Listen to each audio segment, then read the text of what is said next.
ከሞት ያነሳኝ አምላክ በሚቀጥለው ትንሣኤ ደግሞ በጽድቅ ከሚነሱት ጋራ ደባልቀኝ ጨምረኝ። በዚህ መንገድ የፈወሱት ወይም ከሞት ያስነሱት ሌላ ሰው ምናልባት በታሪክ የሚያውቁት ይኖር ይሆን? ያድር አልደረሰኝም። ከጓደኛ ጋር ሆኜ መመረቁ አልደረሰኝም። አልቅሰው ይሆናል የሚሞት ልጅ አትስጠኝ እያሉ ይማጸኑ እንደነበረ ቅድም ካሉት ጋራ ቀጠሮ ሆኖ እሁድ ቀን ነበር። ሐሙስ እሳቸው ስትሮክ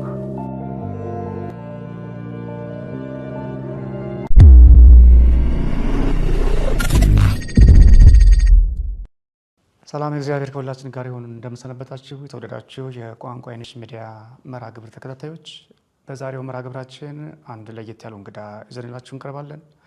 እኒህ እንግዳ በኢትዮጵያ ታሪክ በልዩ ልዩ አስተዋጽኦቸው የምናውቃቸው በቃልም በጽሁፍም በልዩ ልዩ መንገድ የኢትዮጵያ ኦርቶዶክስ ተዋሕዶ ቤተክርስቲያንን ሲያስተምሩ የኖሩ ከዛም አልፎ በአርበኝነት የተጋደሉ ከአርበኝነት ባሻገር በገቢረ ተአምር የሚታወቁ ሊቁ መላከ ብርሃን አድማሱ ጀንበሬ እርሳቸው ከወለዷቸው ልጆች መካከል የመጨረሻ የአብራካቸው ክፋይ ከሆኑት ከአቶ ምርካ ክርስቶስ አድማሱ ጋር እንገኛለን። መላከ ብርሃን አድማሱ ጀንበሬ ማለት በኢትዮጵያ ኦርቶዶክስ ተዋሕዶ ቤተክርስቲያን የዕቅበተ እምነት ታሪክ ስማቸው ከፍ ብሎ የሚነሳ በቃልም በጽሁፍም በሕይወትም ወንጌልን የሰበኩ ጸሎተኛ፣ ምንም እንኳን በሕግ ተወስነው ልጆች ቢወልዱም እንደ ባህታዊ የኖሩ መንፈሳዊ አባት ነበሩ። ከመንፈሳዊነታቸው ብዛት የተነሳ ጽሁፎቻቸው መናፍቃንን የሚረቱ የሚቀጠቅጡ፣ ከዚህ በፊት የተነሱትንም አሁን የሚነሱትንም ወደፊትንም የሚነሱ መናፍቃንን ጭምር የሚረቱ መርዶተ አሚንን፣ ኮኮ ሃይማኖትን የመሳሰሉ እንቁ አይናውቅ መጻሕፍትን አበርክተውልናል። ከዚህ ባሻገር መጽሐፈ ቅኔ ዝክረ ሊቃውንት በተሰኘ ርዕስ 2 ቅጾችን አዘጋጅተው ምንም እንኳን ሁለተኛው ቅጽ እርሳቸው በሕይወት ካለፉ በኋላ ቢታተምም ጀምረው አሰባስበው ያለፉት ግን እሳቸው ናቸው። እኒህ ሊቅ በዘመኑ የህትመት ሁኔታ ሳይመቻች እንዳሁኑ የኮምፒውተር ስልጣኔ ሳይስፋፋ ለምሳሌ ጥቅስ ለመፈለግ በአሁኑ ሰዓት እንደ አይወታና የመሳሰሉ ብዙ አማራጮችን ተጠቅመን እናገኛለን። በእሳቸው ዘመን ግን ምንም አይነት አማራጭ በሌለበት ጊዜ ጥቅሱን በአእምሯቸው እያስታወሱ እየጻፉ እያጻፉ እያንዳንዷን ፊደል እያረሙ ነጥቧን እያረሙ ነው ሲጽፉና ሲያሳትሙ የኖሩት። እኒህ ትጉህ አባት ምንም እንኳን በሕይወተ ሥጋ ከተለዩ በርካታ ዓመታት ቢያልፉም ቅሉ በመንፈስ ሕያው ናቸውና ነፍሳቸው ትሰማናለችና ታሪካቸውን በልጃቸው በኩል እናስታውሳቸው ወደድን። እስከ መጨረሻው ድረስ ትከታተሉን ዘንድ ግብዣችንን አስቀደምን። አባታችን ጋሽ ምርካ ክርስቶስ አድማሱ በቤቱ ቆይታ እናደርግ ዘንድ ስለጠበቁን ጊዜ ስለሰጡን እናመሰግናለን። እኔም በአሁኑ ጊዜ የአባቴን ታሪክና ሁኔታዎች ለሕዝብ ለማቅረብ በመብቃቴ እናንተንም በጣም አመሰግናለሁ። አቶ አልኩኝ፣ ምናልባት ማዕረግ ተሳስቼ ከሆነ መረጃ ለጠቅላላ መረጃ የሆነው አቶ ነኝ። ጋሽ ምርካ የልደት ዘመኖ መቼ ነው? ከዚህ ጀምርና የትምህርት ዝግጅቶን በዛው አያይዘን እናንሳ። በ1931 ነው የተወለድኩኝ ህዳር 16 ቀን። አሁን ህዳር እንግዲህ የሚመጣው ህዳር 87 ዓመት ይሆነኛል። በትምህርት በኩል በዚህ ቤተ ክርስቲያን በኩል ያለው ምንም ዝግጅት ብዙ አልነበረም። እርግጥ ዳዊት መድገም ድረስ ደርሻለሁ። ዜማም ትንሽ ሞክር ነበረ። ከዛ በኋላ አባቴም ወደዚህ ሀገር መጡ። ስራቸው በሚሉበት ጊዜ እኛን ብዙ በዚህ በትምህርት በኩል የመግፋት ብዙ አልነበረም። እርግጥ በትርፍ ሰዓታቸው እባክህ ደሞ አለ ጓደኛዬ ፕሮፌሰር ሽብሩ የሚባል ሁለታችንን በጣም ይለምኑን ነበረ ቅኔ ላስተምራችሁ እያሉ። ግን ያኔ የጉርምስና ነገር ምንም ነገር መስሎ አልታየንም። አሁን ብንጸጸት የት እናገኘዋለን? ሁለታችንም ሳንል ቀረን። ከዚያ በዚያው በኩል አልኩኝ። በኋላ ግን ንግድ ስራ ትምህርት ቤት ነው ሄድኩኝ።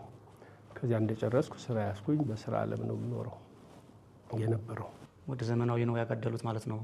ከዳዊትና ዜማ ከተማሩ በኋላ እንደ ጸጸት ካነሷቸው ላይ ቀር ፕሮፌሰር ሽብሩ ተድላ የእርሶ ቤተሰብም ናቸው። ከኩሬ ዘማርያም እስከ አዲስ አበባ በሚለው መጽሐፋቸው በገጽ 121 ላይ አንድ የቁጭት ሀሳብ አንስተዋል። መልአከ ብርሃን አድማሱ እኔን እንደማስተማር ጥረት አድርገው ነበረ፣ አልተሳካላቸውም። ግዕዝ ባለማወቄ ይቆጨኛል የሚል ጸጸት። የእርስዎ ስሜት በዚህ በኩል ምን ይመስላል? በጣም አዝናለሁ። እንዲያውም አሁን ስራ ከፈታሁ በኋላ እማራለሁ ብዬ አንድ ፕሮፌሰር ጌታቸው ኃይሌ የግዕዝ መማሪያ አንድ መጽሐፍ ጽፈው ነበረ እና እሱን እየሞከርኩ ነበር። ህግጋቱ ትንሽ ሰዋስው ምናምን እንትን ይላል፣ ጥሩ ነው። ግን የቃላት ፍቺ ድሮ መጽሔት የሚባል ነበረ፣ በጣም ረቂቅ የሆነ መጽሔት ሰዋስው ነበረ፣ አሁን የለም። እና ያንን በማጣቴ ልቀጥልበት አልቻልኩም። የቃላት እጥረት አለ። ትንሽ ወደ 100-200 ቃላት ቢሆን ነው እዚያ የጻፉት ሰውየው፣ ከዚያ በላይ የለም። እና በዚያ ምክንያት አሁንም እስቲ አንዳንድ ቦታ ይኖራል ብለውኝ እያፈላለኩ ነው፣ ግን አላቆምም መሞከሬን። ከዚህ በኋላም ቢሆን አይ አላቆምም። ጋሽ ሚርካ ወደ አብነት ትምህርት ወደ ቤተሰቦቻቸው አብነት ትምህርት ታሪክ ልመለስና ከመካከላችሁ ከእርስዎ በላይ ካሉ ልጆች የኔታን ፈለግ የተከተለ ምንም ይኖር የለም? ሁሉም ወደ ዓለማዊ። እዚህ ላይ ግን አንድ ንጽጽር ላንሳ። አለቃ ጸጋ ተሻለ ያውቋቸዋል ብዬ አስባለሁ። በ1886 ነው የተወለዱት። ከየኔታ መልአከ ብርሃን አድማሱ ጀንበሬ 1 ዓመት ቆይቶ ማለት ነው። ቢቸና አካባቢ ነው እሳቸው ትውልድ ሀገር። ጸጋ ተሻለ ረጅም ዕድሜ የኖሩት ጎንደር ነው ባታ። እሳቸው ልጃቸው በእደ ማርያም ጸጋ የሚባል ፕሮፌሰር ያውቁት ይሆናል። እሱ ታሪካቸውን በጥሩ ሁኔታ አሰንዶታል፣ በአማርኛና በእንግሊዝኛ ቅንያቱን ጨምሮ። እዛ ላይ አንድ ታሪክ አነበብኩ፣ ለየት ያለ ታሪክ። ምን ይላል? አለቃ ጸጋ ተሻለ ላይ የቤተ ክህነት ሰዎች ከአንዳንድ የቤተ መንግስት ሰዎች ጋር ሆነው ግፍ አብዝተውባቸው ነበረ። በመስደብ፣ በማዋከብ፣ በማሳደድ፣ በነገርም በሴራም በብዙ ነገር እና መጨረሻቸው ሲደርስ ባለቤታቸውን ልጆችን ዘመናዊ ትምህርት እንዲማሩ አድርግ እያሉ አደራ ይሏት ነበረ። ምናልባት ይላል ፕሮፌሰር፣ ምናልባት የአብነት የቤተ ክህነት ሰዎች ስለበደሏቸው ልጆቻቸው የቤተ ክህነት ትምህርት እንዳይማሩ ፈልገው ይሆናል የሚል መላምት አስቀምጠዋል። የኔታ አድማሱ እናንተ በአብነት ትምህርት እንዳትማሩ ያደረጉት ምናልባት በቤተ ክህነት የተለየ ግፍ ተፈጽሞባቸው ምናልባት ልባቸው ቂም ይዞ ይሆን ወይስ ሌላ ምክንያት ኖር ይሆን? አይ እንዲያውም በቤተ ክህነት ተወደው ተከብረው ተሾመው ነው የኖሩ። በጣም ተደስተው መጨረሻ እድሜያቸው ድረስ ሁሉ እያገለገሉ ነው የኖሩ። የምርጫ ጉዳይ ነው እንጂ ከዚያ ከቤተ ክህነት በኩል ምንም ግፊት ከመፈቀር በቀር ግፊትም አልነበረባቸው። ወደ ስሞ ለመልሶት ምህርካ ክርስቶስ ነው ያሉት የኔታ። ይሄ ስም የወጣበትን አጋጣሚ ያስታውሱታል? ያው እንደሚታወቀው ምህርካ ክርስቶስ ምህርካ ማረከ ከሚለው ግስ ይወጣል። ምህርካ ማለት ምርኮ፣ ምህርካ ክርስቶስ ሲናበብ የክርስቶስ ምርኮኛ፣ የክርስቶስ ምርኮ እንደማለት። ይህን ስም ለምን እንዳወጡ ነግሮታል? የተለየ ምክንያት ይኖራቸው ይሆን? አይ ምንም፣ ምናልባት በዚያ የሽብር ጊዜ ነበር፣ የሞት ጊዜ፣ የግድያ ጊዜ ነበር፣ ነፃነት ያጣንበት ጊዜ ነበር። ግን በዚያን ሰዓት ወደዚህ ዓለም መምጣት የክርስቶስ ፍቅር ስቦት ማርኮት የመጣ ነው ብለው አስበዋል ይመስለኛል። እንደዚያ በዚያ ወቅቱ ነው፣ በዚያን ጊዜ በጦርነት ጊዜ የሆነ የነበረ ነገር ስለሆነ ያ ይመስለኛል እንትኑ። መምህር በአማነጸረ በስም ያውቋቸዋል ብዬ ገምታለሁ። አድማሱ ጀንበሬ ሕይወቱ ሀተታ መጽሐፍቱ በተሰኘው መጽሐፍ ላይ ከተሳተፉ ጸሐፍት አንደኛው ናቸው። እዛ መጽሐፍ ላይ በአንድ ግርጌ ማስታወሻቸው ስር በዛ በጣሊያን ወረራ ጊዜ በ5 ዓመቱ ማለት ነው ከ1928 እስከ 33 በነበረው ወረራ ጊዜ የኔታ የአርበኝነት ተጋድሎ እየፈጸሙ ነበር አይደለ? በቢቸናና በአካባቢው እና ያኔ የጣሊያን እንደዚህ ባንዳዎች የጣሊያን ወታደሮች ወይም ጦር አዛዦች ምን አሰቡ? መልአከ ብርሃን አድማሱ ጀንበሬ ተሰሚ ስለሆኑ እንዲህ ብለው ይናገሩ፣ ንጉሱ የሉም ሞተዋል። ያው በሰዓቱ በቦታው ስላልነበሩ በአካባቢው ለአቤቱታ ሄደው ስለነበረ ንጉሱ እኮ የሉም፣ የኢትዮጵያ ንጉስ ሞተዋል። ስለዚህ ለእኛ እንዲገዙ ህዝቡ ለእኛ እንዲገዛ ንገሯቸው ብለው የኔታ አድማሱን አዘዙ። የኔታ ግን እኔ የክርስቶስ ምርኮኛ እንጂ የፈረንጅ ወይም የነጭ ምርኮኛ አይደለሁም ብለው ትእዛዙን አልቀበልም አሉ። ከዛ ከ4 ዓመት በኋላ የመጨረሻ ልጃቸው ተወለዱ። ስማቸውንም ምርካ ክርስቶስ አሉት። ታሪኩ ከዚህ ጋር ይገናኛል ብለው ጽፈዋልና እንግዲህ መረጃው ካለዎት ብዬ ነው። አላውቅም፣ እሺ፣ አልሰማሁም። የመጠየቅ እድሉ አልነበሩትም? አልጠየቋቸውም? አልጠየቅኩም። ቤተሰብ ላስቆጥር ነው። የእንታ ምን ያህል ልጆች ነበሯቸው? ልጆቻቸው ማን ማን ነበሩ? እርስዎ ስንተኛ ልጅ ነው የሚለውን ዘርዝረው ይንገሩ። አዎ፣ ከመጀመሪያ ባለቤታቸው 3 ልጆች ነበሩ። 3 ልጆች ነበሩ። እኛ እኔና 3 ልጆች ነበሩ። ከሁለተኛ ባለቤታቸው ደግሞ 3 ነን። የመጀመሪያዋ ያው እህቴ አሁን ያልኩህ በርጅና ቤቷ ተቀምጣ ያለችው ናት። ከእሷ ቀጥሎ ኮሎኔል ሸዋዬ ይባል ነበር። እሱ አረፈ። 6 ዓመት ምናምን ሆነው መሰለኝ።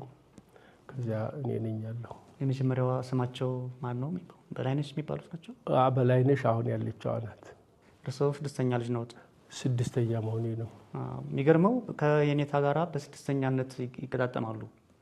መላከ ብርሃን አድማሱ ጀንበሬም ለቤተሰባቸው 6ኛ ልጅ እንደነበሩ የአንዳንድ ሰነዶች አንብቤያለሁ። ይሆናል። አጋጣሚ ሆኖ ከእርስዎ ጋር ተመሳሳይ ይሆናል። በዚሁ ላንሳለሁት። ከየኔታ አድማሱ ጋራ እርስዎ በምን ይመሳሰላሉ? በመልክ ነው? በጠባይ ነው? በአስተሳሰብ ነው? በምን ይመስሏቸዋል? እንግዲህ ምናልባት በጠባይ መሳሰል እንደሆነ አላውቅም። ሌላ በመልክ አልመስላቸውም። በመልክ እንዲያውም የእሳቸው ታላቅ ወንድም ነበሩ። እሱን ትመስላለህ ነበር የሚሉኝ። ታላቅ ወንድማቸውን እሱን ትመስላለህ ነው ነበር የሚሉኝ። በጠባይ ግን የእሳቸውን ጠባይ ትንሽ ያስኩ ይመስለኛል ሳስበው። ረጋ የማለት ነገር ከእሳቸው የወሰድኩት ይመስለኛል። በዚሁ ይንገሩን እስኪ። መላከ ብርሃን የኔታ አድማሱ ጀንበሬ ምን አይነት ሰው ነበሩ?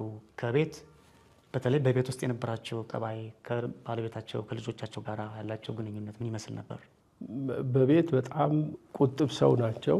እንዳው ቆጣ ብለው የሚናገሩት ነገር የለም።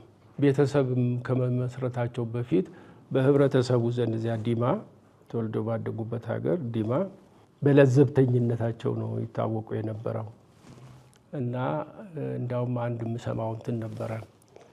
ተልባ ሲቆላ ይንጣጣል አይደለም? ተልባ ሲቆላ ይንጣጣል። እና ልጅ ቶሎ አፉን ካልፈታ ራሱ ላይ አርጉና ተልባ ቁሉበት ይባላል። ተልባው ሲንጣጣ የእሱም አፍ ይፈታል የሚል እምነት ስለነበረ እና አንድ ጊዜ እዚው ሰብሰብ ብለው ሲነጋገሩ ምን ሲሉ ጎላ አድርገው ተቆጥተው ነው መሰለኝ ጎላ አድርገው ይናገራሉ።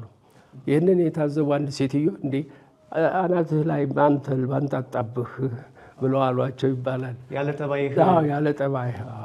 እና እንደዚህ አይነት እንትን ነበሩ። ቁጣ እንዲህ በማይሆን ነገር መቆጣት ምናምን የለም።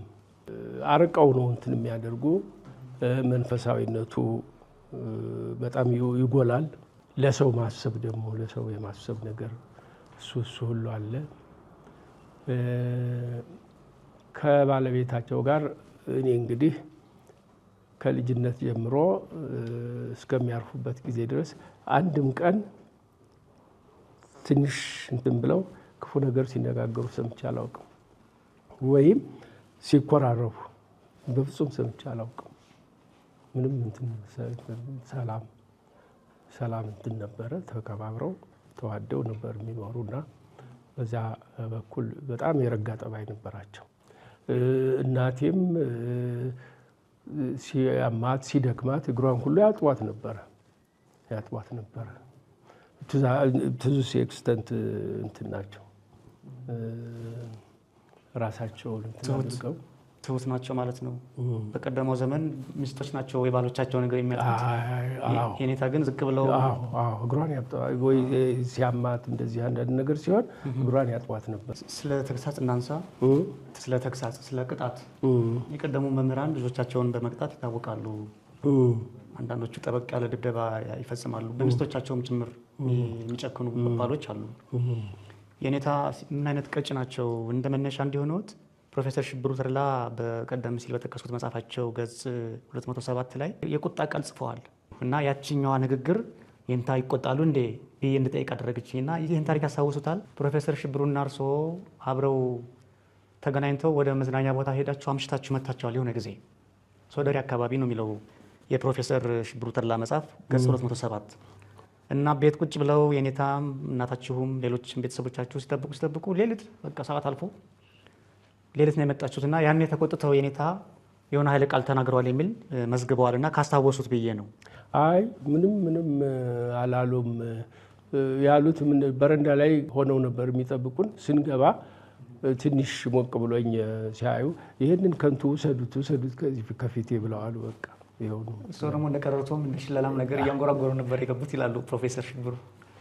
እንደሱ ሳይሆን ቅራርቶ ምናምንም ሳይሆን ዋ ብሎ ጎላ አድርጎ የመጮህ ነገር እንደዚህ አይነት ነገር ያው እርስ በርሳችን ስንነጋገር ጎላ አድርጎ እንትን የማድረግ ነገር ነው እንጂ ቅራርቶ እንደውም አልሞክርም። አይ ከየት መጡ? ይሄው ቤት መጥተው እንደ ብርዝ ነገር ጠጣ ሲባሉ ፕሮፌሰር ሽብሩ የሆነ ለምኑኝ አይነት የመቅበጥ ነገር እንዳሉ ታሳይተው ምንድነው እንግዲህ እሱ የመጀመሪያ ልጅ ነው ለቤተሰቡ እና በጣም በቀብጣት ነው እንትን ያደረገ ፕሮፌሰር ሽብሩ። አዎ እና ከሳቸው የልጆች አስተዳደግ ትንሽ ለየት ይላል ማለት ነው። እኛ እንደዚህ አይነት ቅብጠት ምናምን የለም እና ምንድነው እኛ ቤት መጥተው ያኔ ልጅም ቢሆን ጠጅ ምናምን ሲሰጥ ጠጅ ያቀርቡለታል ይመስለኛል እና አልጠጣም ነው እንደዚህ ብቻ የቅብጠት እንትን ሲልባቸው በጭራ ቀንድ እንኳ ያደረጉ ዳይ እዚህ ቀልድ የለም እዚህ መቅበጥ የለም ብለው ተናገሩት እንጂ ከዚህ የበለጠ እንትን የለም። እሱ ላይ መገረፋቸው መገረፍ አይደለም ይሄ ድሮ ምን አለ መሰለ ሽማግሎችም ሆኑ ብዙ ጊዜ የትልቅ ሰው ምልክት ነው ጭራ ይዞ መሄድ እና ጭራው ደግሞ መያዣው ረዘም ያለ ቀጭን እንትን ናት። በዚያች ነው እንትን የሚባልና የጭራ ቀንድ በጭራ ያችን ያዞሩና ጭራውን እንደዚህ ኳኳ ነው እንጂ ሌላ ነገር የለውም። ተግሳጽ እንዳው ቅሬታ የመግለጽ ያክል ያቺ ምንም አታምም እኮ። እኛንም በሚያስተምሩበት ጊዜ የለም እንትን አሁን ታላቅ ወንድሜ ነበረ ኮሎኔሉ። እሱ ውዳሴ ማርያም ሁልጊዜ ጧት ውዳሴ ማርያም ድገም ይባላል። ይረሳል። እሱ ሲረሳ የእሱ ቅጣት ምንድን ነበረ? ቁርስ በሚቀርብበት ጊዜ ውዳሴ ማርያም ደግመሃል አልደገምኩም ካለ ቁርስ አይበላም። ሰው እኛ ልጆቹ ሁሉ ስንበላ እሱ ውዳሴ ማርያም ይደግማል። ይሄ ነበረ ቅጣቱ እና ገፋ ቢል ኩርኩም ምናምን ነገር ነው እንጂ እንትን የለም። ከበድ ያለ ቅጣት የለም። አዎ የለም፣ እንዲህ አይነት እንትን የለም። ለዚሁ መጽሐፋቸው ከጉረዛም ማርያም እስከ አዲስ አበባ በሚለው መጽሐፋቸው ገጽ 20 ላይ አንስተውታል። ይህን ታሪክ ከአነሱት ላይ ቀር አያይዤ ልጠይቀውት። እርስዎም ደግሞ እንኮኮ በለኝ ብለው እርሳቸውን ሽኮኮ ነው የሚባለው ሽኮኮ እና ሽኮኮ ብለው የሆነ ቦታ ትንሽ ራቅ ካረጓቸው በኋላ ወስደው በጭንግር ነገር ገረፍ አድርገዋቸዋል መሰለኝ እና አባትና ልጅ ጨከኑብኝ አይነት ነገር ተሰምቷቸው? ብዙ ጊዜ ያነሳዋል እሱ ፐብሊክ ላይ ብዙ ጊዜ ያነሳዋል። ግን ያው የልጅነት እንትን ነው እንግዲህ ምክንያቱም አየህ እንግዳ ሆኖ መጥቷል። እዚያ ተቆጥቼ በጥፊ በምናምን ልመታው አልችልም። ስለዚህ ትንሽ ከትልልቆቹ ሰዎች ሰወር አድርጎ ማለት ምክንያቱም እድሜም 1 ዓመት ነው የምበልጠው፣ ከዚያ የበለጠ አልበልጠው። ወደኋላ ወደ የኔታ አድማሱ ታሪክ ልወስዶት ነው። የኔታ ትምህርት የጀመሩበት አጋጣሚ ከወላጆቻቸው መካከል የአብነት መምህር ኖሮ ወይስ አንዳንድ ጽሁፎች እንደሚሉት አንድ አባት ይሄ ልጅ ትልቅ ሰው ይሆናል የእግዚአብሔር አገልጋይ ይሆናልና አስተምሪው ብለው እናታቸውን ነግረዋቸው በሚለው ወይስ ሌላ የተለየ ምክንያት ይኖራል የገቡበት? ምናልባት ሲነግሮት ከሰሙ ካስታወሱ። ይሄንን እንግዲህ ከሳቸውም አልሰማሁም፣ ግን አለቃ እያሌው ታምሩ ናቸው ይሄንን ነገር መጀመሪያ እንትን ያደረጉት። ያኔ ሲሞቱ በአርባቸው አንድ መጽሔት አውጥተን ነበረ እና የዚያን ይዘቱን የነገሩን አለቃ እያሌው ነበሩ። አለቃ እያሌው ወዲህ ስጋ ወንድም ናቸው፣ ወዲህ ደግሞ ብዙ መጽሐፍም ምናምንም አብረው ይጠይቋቸው ነበረ እና ተማሪ ማለት ይቻላል እሳቸውም ይላሉ። እና እሳቸው ናቸው ይህንን እንትን ያሉ። እንግዲህ እሳቸውም ያው የዲማ ሰው ናቸው። ብዙ ነገር እንትን ሲሉ ያኔ እኔ ግን ምንም ማውቀው እንትን አልነበረም። በቤተሰብ በኩል ግን አጎታቸው አለቃ መርሻ ኃይሉ በጣም የተማሩ ሊቅ ነበሩ። በኋላ እንዲያውም ወደ ሀረርጌ ሄደው እዚያው ነው መሰለኝ እንትን ያደረጉ። ዙሪያውን አሉ፣ ሌሎችም አሉ፣ ሌሎችም እንትኖች አሉ። የአባ ጀንበሬ ኃይሉ ወንድም ናቸው። የኔታ አባት የለም፣ የእናታቸው ወንድም ናቸው። የእናታቸው ወንድም ናቸው እና ሌሎችም አሉ። አይነት ሁኔታ ነው የጀመሩ እና እንትን ያደረጉ።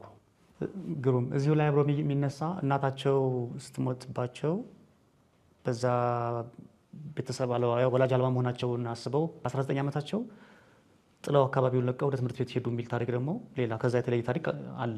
ወል እንግዲህ እናት አልባ መሆናቸው ብቻ አይመስለኝ። ያው ትምህርት እኮ የአብነት ትምህርት እኮ እንዲያውም ቤተሰብ ያሰናክለናል ይሆናል ምናምን ብሎ የሀገሩ የተወለደበትን ቦታ ትቶ እየለመነ ነው እንትን የሚል እና እሳቸውም በዚህ አይነት እንትን መልክ ይመስለኛል ወደ ወሎ ነው የሄዱ። ደስ ዓመት ተቀምጠዋል። ከዛ በኋላ ሲመለሱ ካቢ ወደ ጎጃም በሚመለሱበት ጊዜ ካቢ ጊዮርጊስ የሚባሉ እዚያ ነው እንትን ያደረጉ። እዚያ ዳዊት ነው መሰለኝ ትርጉም ተማርኩ ያሉኝ። መዝሙረ ዳዊት፣ ትንቢተ ኢሳይያስ እና መጽሐፍተ ሰሎሞን ትርጓሜ ከመምህር ወልደ ስላሴ ካቢ ተማሩ የሚል መረጃ እዚያ ዳዊት ያሉ ይመሰለኝ።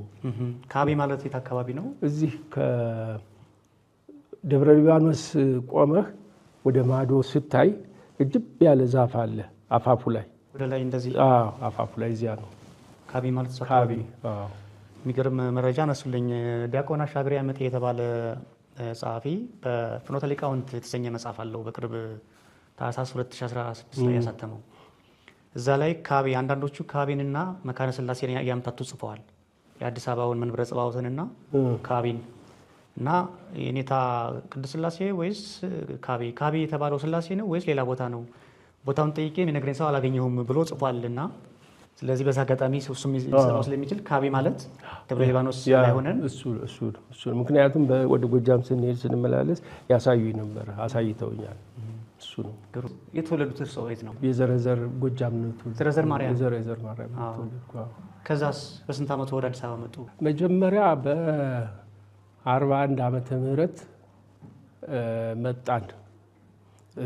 አባቴ ወደዚህ ተጠርተው ሲመጡ ይዘው ይመጡ። እናቴም እህቴም ነበሩ። ያን ጊዜ ነው እንደውም ዳዊት የደገምኩኝ። ያን ጊዜ ነው እዚህ ከመጡ በኋላ እዚህ ከመጣሁ በኋላ ዳዊት ደገምኩኝ። ያን ጊዜ ነው እና በ42 ዓመተ ምህረት ተመልሰን ሄድን። ሁላችንም ተመልሰን ሄድን። ከዛ እንደሄድኩ ዘመናዊ ትምህርት ቤት ገባሁኝ። ዘመናዊ ትምህርት ቤት ገባሁ። ይሄም ቀረ በቃ። ከዛ በኋላ በ44 ዓመተ ምህረት አባቴ እንግዲህ ሁለት ስራ ለአንድ ሰው አይቻልም እና ምረጥ፣ ወይ እዚያው ጽና ወይም ደግሞ እዚህ ያለውን ስራ ተባሉ። አይ ልጆችን ማስተማር አለብኝ ብለው ወደዚህ መረጡ። ሲመጡ በ44 ዓመተ ምህረት ቀደም ብለው እነሱ መጡ፣ እናቴና እሳቸው። ከዚያ በኋላ የአመቱን ትምህርት ከጨረስን በኋላ ትምህርት ቤት ሲዘጋ እኔና ወንድሜ በ44 መጨረሻ ላይ እዚህ መጣን። ከዛ በኋላ በቃ እዚያው ቀረን። ወደ አዲስ አበባ ስለመምጣት ሲነሳ የኔታ ወደ አዲስ አበባ የመጡበት አንዱ ምክንያት በአርበኛ በላይ ዘለቀ ጋር አለመግባባት ተፈጥሮ ነው በዘመኑ የሚል አነበብኩ። ከመላከ ብርሃንና በላይ ዘለቀን ምን አጋጭታቸው ይሆን እዚህ ድረስ የደረሱት? አይ የለም፣ እሱ ጊዜ እሱ የተለየ ነው። አሁን የማወራህ ነጻነት ከተመለሰ በኋላ ጃንሆይ ከገቡ በኋላ መንግስት በዘመናዊ ሁኔታ ከተቋቋሙ በኋላ የሆነው ነገር ነው። ያ በጠላት ጊዜ የሆነ ነገር ነው። በጠላት ጊዜ የሆነው ምንድን ነው? ዲሞች ወጣቶቹ ማህበር አቋቁመው የውስጥ አርበኝነት ስራ ይሰሩ ነበር። ይላላካሉ። ከዛ በሱዳን በኩል የሚመጣ መልእክት ሲኖር ድጋቸው ውስጥ ምናምን እያደረጉ ለአርበኞች ይሰጣሉ ምናምን ይላሉ። እንደዚህ አይነት ያደርጉ ነበር። እሳቸው ግን ይህንን እንትን አብረው ከጓደኞቻቸው ጋር የሽብሩም አባት አሉ፣ የፕሮፌሰር አባትም አንዱ ናቸው እያሉ እሳቸው ቅኔ ያስተምራሉ። በዚያ ላይ የዘረዘር ቅኔ ያስተምሩ ነበረ። ማናቸው? ኤንታ የኔተርማስ አዎ ቅኔ ያስተምሩ ነበር። እና እንዲያውም ከተማሪዎቻቸው አንዱ እኛ አያዘሩ ነው የምንለው እዚህ ጳውሎስ ትምህርት ቤት አስተማሪ ነበረ። ሰዋስወ ብርሃን አፈወርቅ ዘውዴ አያፈወርቅ ነው የምንለው። አያዘሩ የእሱ ጓደኛ ነበር። አዎ ቤተሰብ ሆነን እኛ አያፈወርቅ ነው የሚሉት። አባቴም አያፈወርቅ ነበር። ቤተሰቡ በሙሉ አያፈወርቅ ነበር የምንለው። እዚህም አዲስ አበባ ከመጣም በኋላ አግኝተ ነው። እና እነሱ ይማሩ ነበረ። ከዛ ከተማሪዎቹ ልጥቀስልህ ብዬ ነው። እና ቀን ያስተምራሉ፣ ማታ ማታ ካህናቱን ህዝቡን ሰብስበው ምህላ ይይዛሉ። በዚህ አይነት ሁኔታ ነበረ ያንን 5ቱን ዓመት በጎጃም 4 ዓመት ነው 4ቱን ዓመት እንትን የሚያደርጉት። ምን ይሆናል? ደጃዝማች በላይ ዘለቀ ዳኞች ፈልጋለሁኝና ፍትሐ ነገሥት ታዋቂ ባካችሁ ፈልጉልኝ ይሉና እንትን ይላሉ። ከዚያው ከዲማ የፕሮፌሰርን አባትና መላከ ብርሃንን ያስጠሯቸዋል። ሲያስጠሯቸው አይ ደግሞ ለየትኛው መንግስት ተቋቋመና ነው እንትን ምን በዚያው በጸሎታችን እንትን ብንል ብለው ሁለቱም ይቀራሉ። በዚህ ጊዜ ደጃዝማች በላይ የዚያ ገዥም ምንም ስለነበሩ እንዴት የኔን ጥሪ ንቀው ቀሩ በሚል በክፋት ይፈልጓቸው ነበረ። ምንድነው የሆነው? የአባቴ ጓደኛ ምናልባት ስማቸውን ሰምተህ ይሆናል። መምህር ይሄይስ ወርቅ የሚባሉ ነበሩ። ብዙ በቤተ ክርስቲያን ሊቅ ናቸው። መምህር ይሄይስ ወርቅ የሚባሉ የቅኔ መጽሐፍም አላቸው። እሳቸው ጓደኛ ናቸው። ከሱ የተያያዘ ሌላም ታሪክ አለ እነግርሃለሁ። እና በጣም ጓደኛሞች ነበሩ። እና እሳቸው ግን የደጃዝማች በላይ ዘለቀ ዋና አሽከር ነበሩ። መነኩሴም ቢሆኑ ልክ አባቴ ሐና ለቀዳማዊ ኃይለ ሥላሴ እንደነበሩት አይነት አባቴ ሐና የሚባሉ አባ ሐና ሲባል ሰምተህ የቀዳማዊ ሥላሴ ታዛዥ ነበሩ። እና መምህር ይሄይስም ለደጃዝማች በላይ እንትን ነበሩ። ከዛ ይህንን አውቀው ስለነበረ እሳቸው እንትን እንግዲህ ዳኝነት ማስተዳደር ምናምንም እዚያው ደጃዝማች በላይ ዘለቀ ዘንድ ነው የሚታይ። የሚያስተዳድሩ አገሩን የሚያስተዳድሩ እሳቸው ነበሩ። እና አንድ የሚሄዱበት ጉዳይ ይኖራቸዋል። ሲኖራቸው አረ እንደዚህ ፈልገውኛ ማን ነው እንዲህ አይነት ጉዳይ አለኝና እመጣለሁ ሲሏቸው መምህር ይሄይስ አይ የለም እኔ ሰውዬ ተቀይመዋልና ተንኮል ሊያስቡ ይችላሉ፣ ስለዚህ ተው አትምጣ ይሏቸዋል። ሲሏቸው እሳቸው ከፈለጉኝ እኔ የት አመልጣለሁኝ? ጉድጓድ ቆፍረው ያወጡኛል እና ይህን እንደፈለገ ያድርጉ ብለው ዝም ብለው ሄዱ። በኋላ እዚያ አደባባይ እዚያ ሲያዋቸው እንዴ ምነው ጠፉ? ሰው እየጠፉ ይገርማል። ይበሉ ምሳ አንድ ላይ ነው የምንበላ፣ አይጥፎ አይሄዱ ብሏቸው ሄደው ምሳ በልተው በሰላም ተመለሱ። እዚያ ላይ እንትን እና ይህን ያክል እንትን አልነበረም፣ የጎላ ጠብ አልነበረም። እስከዚህ ድረስ ነው። በዚህ ነው እንትን ያለው። በኋላ ታዲያ ምን አጣላቸው? አልተጣሉም ነው እንዴ? በዚህ እኮ ነው። በዚህ ደጃዝማች በላይ በዚህ ተቀየሙ። በፈልገው አልመጣም ብለው በኋላ በዚህ ተቀየሙ። በኋላ ረሱት ነገሩ እሳቸው። እሺ ቀደም ሲል መምህር ይሄይስ ወርቄ ሌላም ታሪክ አላቸው እነግርሃለሁ ነበረ። ይንገሩኝ እስኪ። እንግዲህ ዲማና ደብረ ወርቅ በተዋህዶና በቅባት ይጣላሉ። በጣም ጠበኞች ናቸው። ያው ግማሹ ዘመዳም ምናምን ይሁን እንጂ በዚህ በቤተ እንትን በኩል ትልቅ ጠብ አላቸው። እና የደብረ ወርቅ እንትን አባ ዮስጣቴዎስ ናቸው። መምህር ይህይስ የደብረ ወርቅ የአባ ዮስጣቴዎስ መምህር ናቸው። እና የአባ ዮስጣቴዎስ በዓል በሚሆንበት ጊዜ በቅኔያቸው የዲሞችን እንትን አህያ አመድ ለአመድ እየተንከባለለች ቅባት ስላለካት አመዷ ቡን ይላል ምናምን ብለው ይቀኛሉ። በኋላ ይህንን ዲሞች ይሰማሉ። ሲሰሙ ቆይ አሁን ለተክላልፋ ይመጣል። ከዲማ እንግዲህ አፋፍ ላይ ነው ያለ፣ ከታች ገደል ነው፣ አባ ቁንጫ ገደል ይባላል። እዚያ በቁርንጮ ጠቅለን አባ ቁንጫ ነው የምንከተው ብለው መክረዋል ደብተሮች እዛ ስለተቀሙባቸው። በኋላ ይህን ሲሰሙ ኤንታይስ አላወቁም ይህንን ምክር። ዋዜማ ሊቆሙ ማታ ይመጡና መልአከ ብርሃን ቤት ይገባሉ። ሲገቡ በል እንዲህ ነውና በል አታድርም እዚህ ብለው ከዲማ አስወጥተው ሸኝተዋቸው ይመለሳሉ። እሳቸውም ሀገራቸው ገቡ። ከዚያ በኋላ ቅኔ ማህሌት እዚያ ቅኔ ይቀኙና ሲያበቁ እንዴ ክርስቶስ እኮ ከእንስሳቱም ከምኑም መርጦ አህያን መርጦ ነው የሆሳዕና ዕለት የተቀመጠባት ብለው አስተባበሉ ብለው መለሱላቸው። ራሳቸው ሌላ ማን የመለሰላቸው? መልአከ ብርሃን ነው እንዴ? እኮ ራሳቸው አሻሽለው እሳቸውማ ወደ ሄዱ ሸኟቸው እንዳይጥሏቸው። ይሄ እንግዲህ የሚያሳይህ ምንድን ነው? የመጠቅ አስተሳሰብ ነው። ይሄ ሙግቱ የሀሳብ ነው እንጂ የጉልበት አይደለም። የሀሳብ ነው። በሀሳብ የመነጋገር ጉዳይ ነው እና ጓደኝነትን የሚያስቀረው ነገር አይደለም።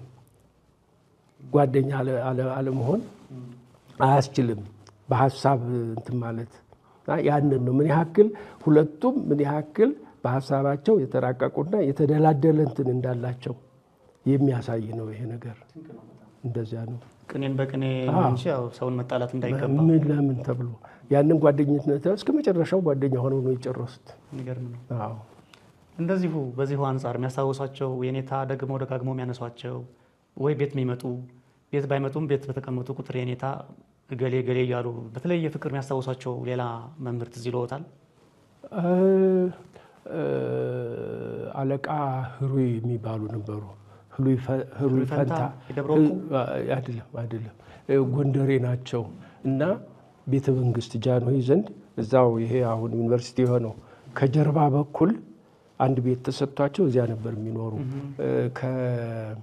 ከወገባቸው በታች ሽባ ነበሩ መሰለኝ እና እረዳቸው እንኳ አባ ወንድሜነህ የሚባሉ ነበሩ። በኋላ ባህታም ነበሩ። ምስካየ ሕዙናንም ነበሩ እና እሳቸው ዘንድ ጳውሎስ ያሄዱ ነበረ። ያ ይቀጽላሉ፣ ጳውሎስ ይቀጽላሉ። እዚያ ነው እንግዲህ እዚያ ሲቀጽሉ ነው አንድምታ በሚናገሩበት ጊዜ ነጥቡን አላውቀውም እንጂ ይሄስ እንደዚህ በዚህ አያስኬድም ወይ ብለው ሲሏቸው እውነትህን ነው ብለው ከዛ በኋላ አለቃ ፈንታ አለቃ ህሩይ ያንን ጳውሎስ በሚሄዱበት ጊዜ መልአከ ብርሃን እንዳለው ብለው ይተረጉሙ ነበር። ተቀብለዋቸው ይተረጉሙ ነበር እሳቸው ዘንድ። እኔም አብሬያቸው ሄድ ነበረ እና እዚያ ውላለሁ። ምሳ ምናምን አንድ ላይ ይበላሉ። እንዲያውም ከቤተ መንግስት ነው የሚመጣ ምግባቸው። ጠጅ ምናምን ሲጣ በብርሌ ለእኔ የሚሰጡኝ ነበር እሳቸው። ሌላ አለቃ ለማን ደግሞ እሳቸውም ዘንድ ይሄዱ ነበር። ለማ ኃይሉ እዚህ ሀረር የነበሩት በኋላ መጥተው እዚህ እንትን ስላሴ ጀርባው ያለው ባለወልድ እዚያ አካባቢ ነበሩ ያሉ። እሳቸውም ዘንድ ይሄዱ ነበር። አለቃ አምባዬ የሚባሉ ደግሞ ገዳም ሰፈር ነበሩ ጊዮርጊስ ወደ ላይ። እሳቸውም ዘንድ እንደዚሁ ይሄዱ ነበር። እነዚህን አውቃለሁ። ያው በረከታቸው ይደርብን። የኔታ መልአከ ብርሃን መጋቤ ምስጢርም ተብለዋል። ሊቀ ጠበብትም ነበሩ። በፍርድ ቤትም እንደሰሩ ቀደም ሲል አንስተውልኛል። የት ነበረ? የከፍተኛ ፍርድ ቤት ዳኛ ነበሩ? በየጠቅላይ ግዛቶቹ ፍርድ ቤቶች ከፍተኛ ፍርድ ቤት አልነበረም፣ ግን በተዘዋዋሪ እንደዚህ እየዞሩ ይሰሩ ነበረ እና እሳቸውም እዚህ አዲስ አበባ እንትን ካሉ በኋላ እንደገና መቀሌም ነበሩ፣ ጎንደር ነበሩ፣ እንደዚያ እየተዛወሩ ከዛ በኋላ ሰበር ሰሚ ችሎት የሚባል ነበረ፣ እዚያ ተመደቡ። መጨረሻ ጊዜያቸውን የፍርድ ቤት ጊዜያቸውን እዚያ ነው የጨረሱ። ሰበር ሰሚ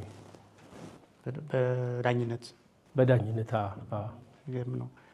ስለዚህ የኔታ ከአብነት ትምህርት ባሻገር የፍርድ ስርዓቱንም ጠንቅቀው የሚያውቁ በተበደለ የሚፈርዱ በበደለ ላይ የሚፈርዱ ጠንቃቃ ባለሙያ ነበሩ ማለት ነው። እንግዲህ እንግዲህ መንፈሳዊነቱ ራሱ የመንፈሳዊ ሰው መሆናቸው ራሱ የግድ ያደርጋቸዋል እና በዚህ በሚሰጡት ፍርድ ምናምን እንደ ሀሜትም የሰማነው ነገር የለም። እኛ ሕሊናቸው ያሳያቸውን ሕጉን አስደግፈው እንትን እንዳሉ እናምናለን። ተመልካቾቻችን እንደዚህ አይነት የታሪክ ክፍሎችን ከልዩ ልዩ መጽሐፍት ለምሳሌ መጽሐፈ ቅኔ ዝክረ ሊቃውንት ቅጽ 1ና 2ን፣ አድማሱ ጀንበሬ ሕይወቱ ዋተታ መጽሐፍቱ የተሰኘውን መምህር በማነጽ ጸረ መምህር ሳሙኤል ፈቃዱና መምህር ያረጋል አባጋዝ ያዘጋጁትን ሌሎችንም መዛግብት እንደ ዜና ቤተክርስቲያን የመሳሰሉትን በመመልከት ታሪካቸውን ማወቅ ይቻላል። ዛሬ ጋበዝንላችሁ እንግዳ ግን አጠቃላይ ከየኔታ ጋር ያላቸው ግንኙነት በቤት ውስጥ የነበረውን የኔታንና የቤተሰቡን ግንኙነት የሚያስረዱ ናቸው እንጂ ሁሉንም ታሪክ አስታውሰው ሊነግሩን ስለማይችሉ ጉዳዩ የታሪክ ትረካ እንዳይመስላችሁ ለማለት ነው።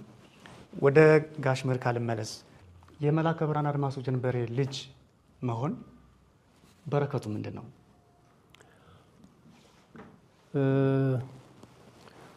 በረከቱ እጅግ ብዙ ነው። የሚታወቀውም የማይታወቀውም በመንፈሳዊ ደረጃም የተደረገልን ሁሉ ከዚያ ጋር አብሮ የሚደመር ነው። በተለይ እኔ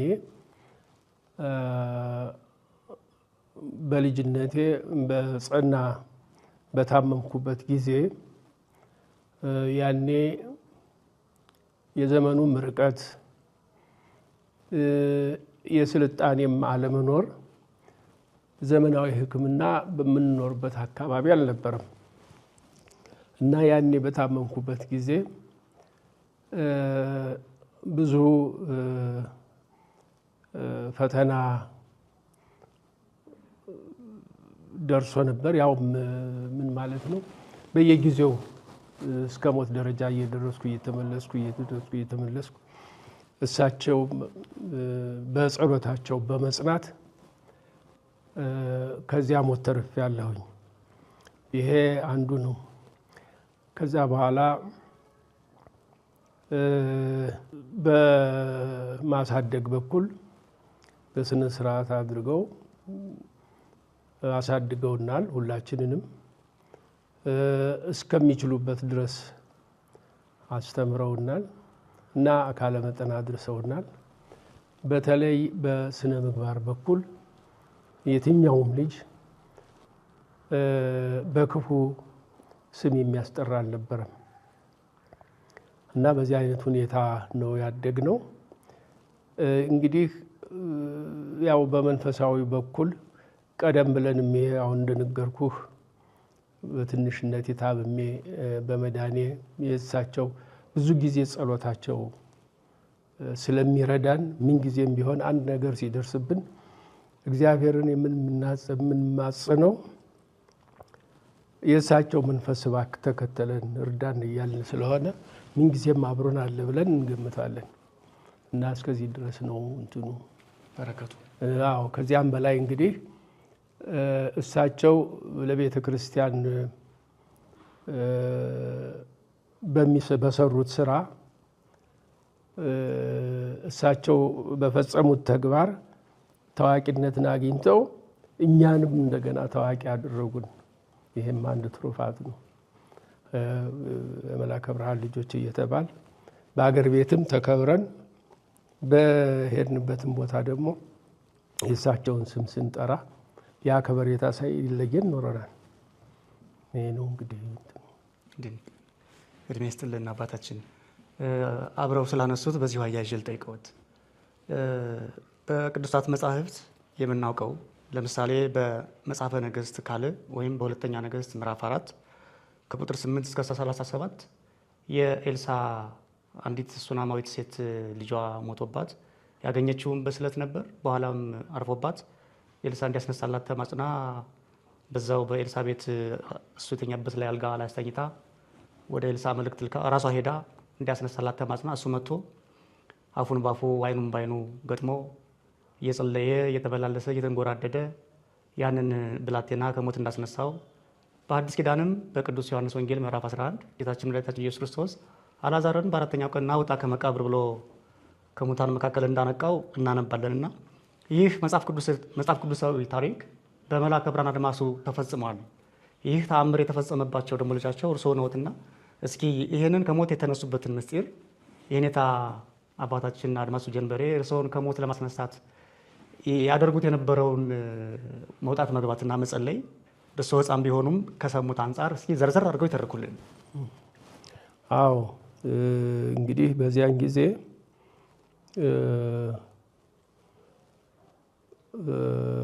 የዚያ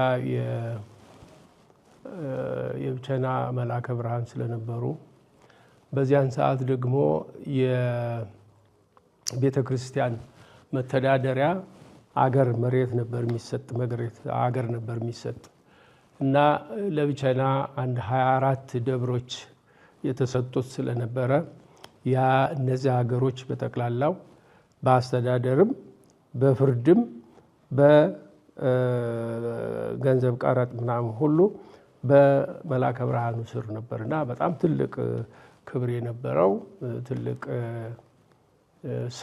የስራ ዘርፍ የነበረው ነበረ። በተለይ ዳኝነቱ ወደ መንግስት እንትን አይሄድም። በዛ አካባቢ ያሉት እንትኖች በመልአከ ብርሃኑ የሚዳኙ ናቸውና በዓል ምናምን እንደዚህ ካልሆነ በቀር ሁልጊዜ ዳኝነት እንትን አለ። እዛው መኖሪያ ግቢያቸው ውስጥ ነው ችሎት የሚያስችሉት። ያ ሁሉ ህዝብ በየጊዜው ይመጣል።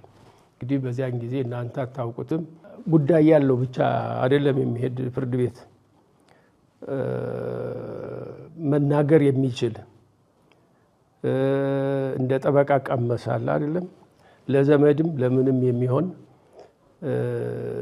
ሰው አደባባይ የሚውል እንደዚህ አይነት ሰው ነው። ወታደር ቀመስ ከደብተራውም እንደዚህ ይሆንና ብዙ መናገር የሚችል መከራከር የሚችል አደባባይ ነው የሚውልና እንደዚህ አይነት ሰዎች ሁሉ ስብስብ ነው እዚያ የሚውለው። ባለ ጉዳዮች ብቻ አይደሉም። እና በዚያን ጊዜ እንግዲህ እኔ በታመምኩበት ሰዓት ወደ መጨረሻው ላይ በበሽታው እየባሰ ሲሄድ ሞት ደረጃ ስደርስ ሴቶቹ ሞተ እንግዲህ በቃ ብለው እንትናቸውን ነጠላቸውን ታጥቀው ደረት መድቃት ምናምን ሲጀምሩ እሳቸው ከዚያ ይወስዱና አይ ልጄ አይሞትም ብለው በዚህ ይሄ ነበር ወንጌላቸው። በዚህ ይሄንን እንደዚህ አድርገው እሳቸው እዚህ ጭናቸው ላይ ያስቀምጡና እዚህ ውስጥ አሁን ተገንጥሎ ወጣ እንጂ ስለ ስቅለት ነበረ። ያን ስነ ስቅለት እንደዚህ አድርገው ነበር የሚጸልዩ። ሲጸልዩ ደግሞ የሚሉት ያኔ አንተ ወደዚህ ዓለም በመጣህበት ጊዜ ያ መቶ አለቃ ልጄ ሞተብኝና አድንልኝ ብለህ ለምነው አድንህለታል። እኔ ግን ከብዙ ጊዜ በኋላ ሳላውቅህ በአንተ አመኜ ለምኜህለሁና ከመቶ አለቃው እምነት የኔ በምን ያንሳል እያሉ ነበር የሚለምኑት።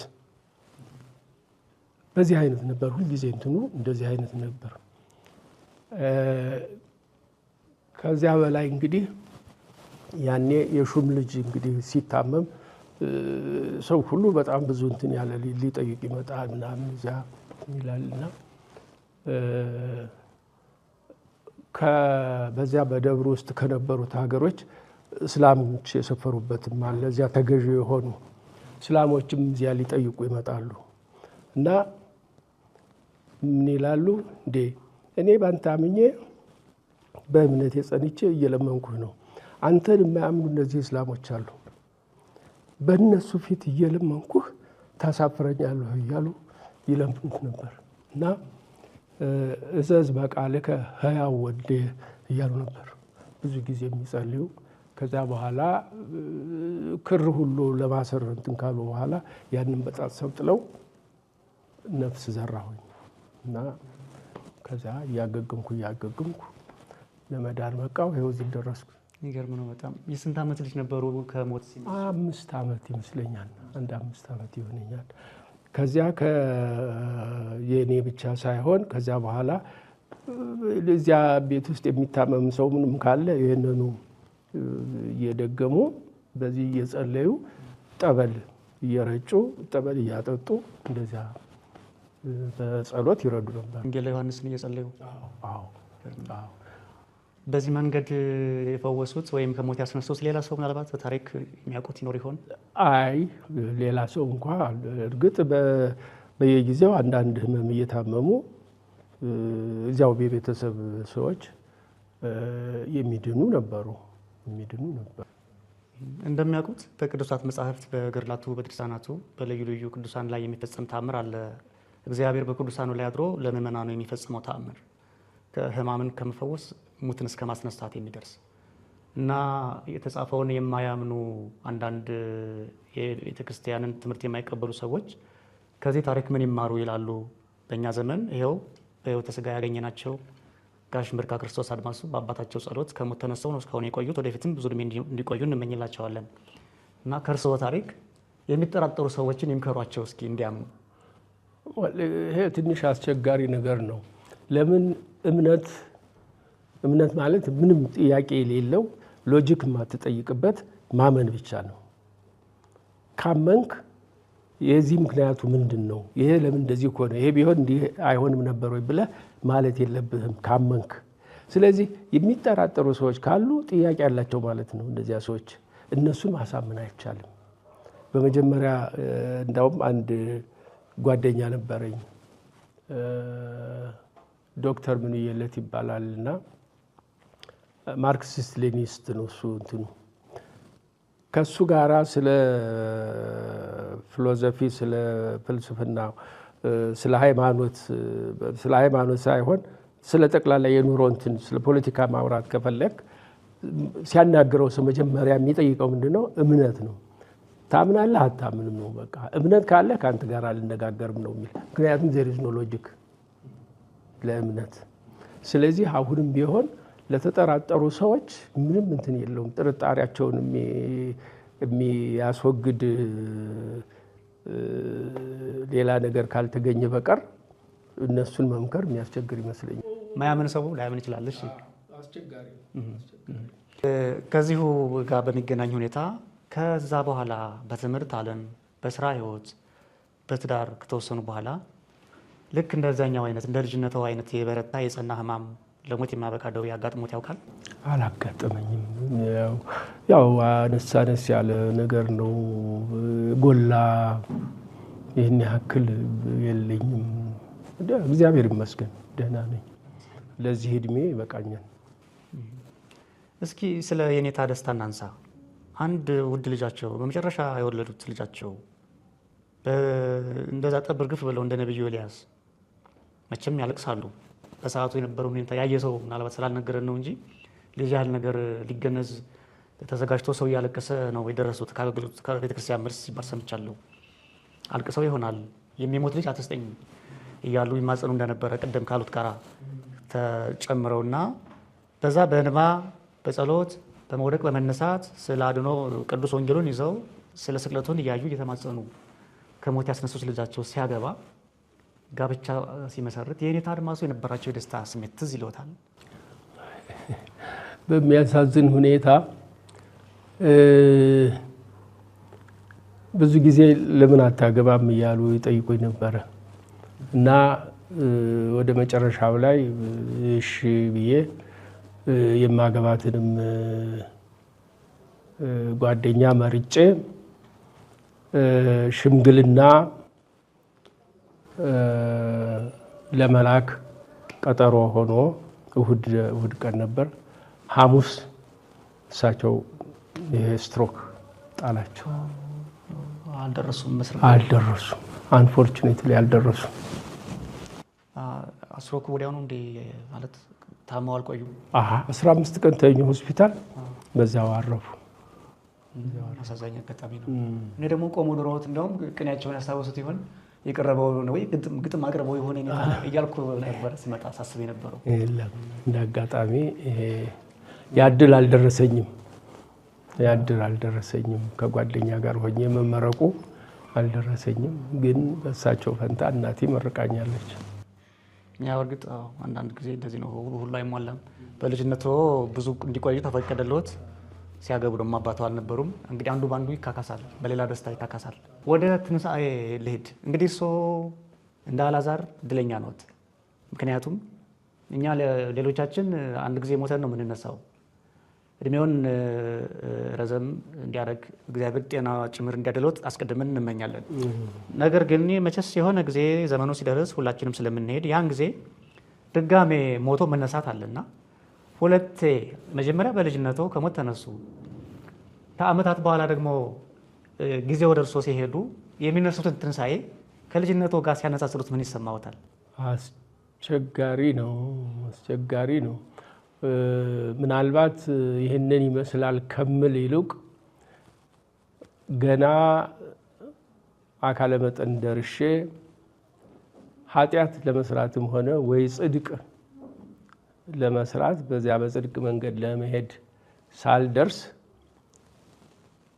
ከሙት ያነሳኝ አምላክ በሚቀጥለው ትንሣኤ ደግሞ በጽድቅ ከሚነሱት ጋራ ደባልቀኝ ጨምረኝ ከማለት በቀር እኔ ሁለቱን ላነጻጽር እንዲህ ነበር ብዬ ለማለት ይከብደኛል። እንግዳችን የኔታ የመላከ ብርሃን ባለብዙ ውለታችን የኔታ አድማሱ የኮከብ ሃይማኖት የመርሎት አሚን የመጽሐፈ ቅኔ ዝክረ ሊቃውንት ቅጽ 1 የመጽሐፈ ቅኔ ዝክረ ሊቃውንት ቅጽ 2 የሐዲስ ሰውነት የመጽሐፈ ቅጻዌ መጽሐፈ ተክሊልንም ለመጀመሪያ ጊዜ ያረቀቁት እሳቸው ናቸው። በብራና የተጻፉ መጽሐፈ ቅዳሴ፣ መጽሐፈ ክሌምንጦስ፣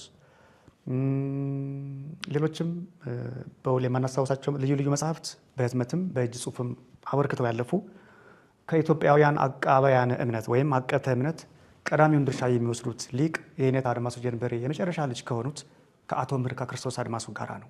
የኔታን አንዳንድ ጸሐፍት በተለያየ ስያሜ ይጠሯቸዋል። ለምሳሌ ያላየኋቸው ይኖራሉ። ካየኋቸው መካከል ለምሳሌ ለየት ያለ ስም ከሰጧቸው ማለት የኔታን ለመግለጥ ቃላት የተለየ ቃል ከተጠቀሙ ጸሐፍት መካከል ወይም መምህራን መካከል ሊቀ ሊቃውንት ስምዐኮነ መላክ ኮከብ ሃይማኖት ድጋሜ ሲታተም በጻፉት ማህቱ ወይም እንደ መግቢያ ባዘጋጁ ጽሑፋቸው ላይ በአንድ ንዑስ ርዕስ ምን ብለው ገልጸዋቸዋል? የኔታን አድማስ የማይጋርደው አድማስ ብለዋቸዋል።